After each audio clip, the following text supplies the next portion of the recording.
And don't forget to like and subscribe. Hello there.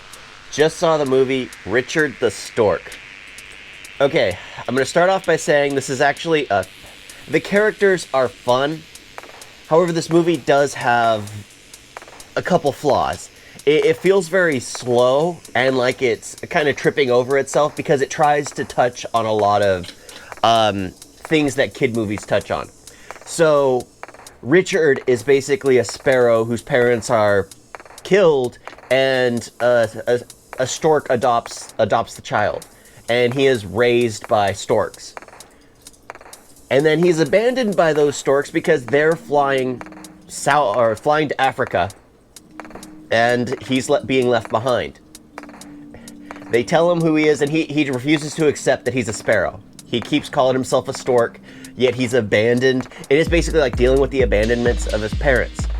And then all of a sudden, it's about trying to become friends with people. It becomes a story about friendship instead of the story about seeking approval from his parents.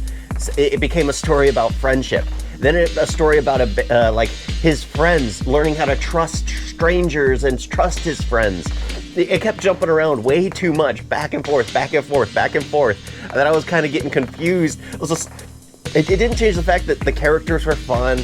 It was enjoyable for the most part, but it was just like, why is it trying to tell me so many things going on? I was losing focus because I was trying to grasp at so many straws. It was trying to grab onto too many emotional chords that not a single one really grabbed, because as soon as they would get a hold of one, they would just let it go immediately.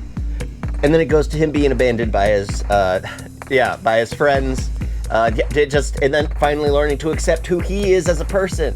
And then his family has a whole turnaround about learning to accept him, and it's just a whole bunch of acceptance going around near the end. It just seemed like they were trying to rush so many things that they had thrown at the dartboard that not really anything landed, and everything just felt a little rushed because they didn't have enough time to flush out each individual one of those story beats. No, they rushed it all. Just like, oh, let's do this. Okay, this is how we're going to sum it up. And then they just threw those two in there. Let's do this. Oh, this is how we're going to sum it up. So it was basically a ton of short stories thrown into one movie, based around Richard the Stork. Richard the Sparrow. Fun movie, but it does feel like it drags. It really feels like it drags. Thank you all for watching. Talk to you next time. Doodles!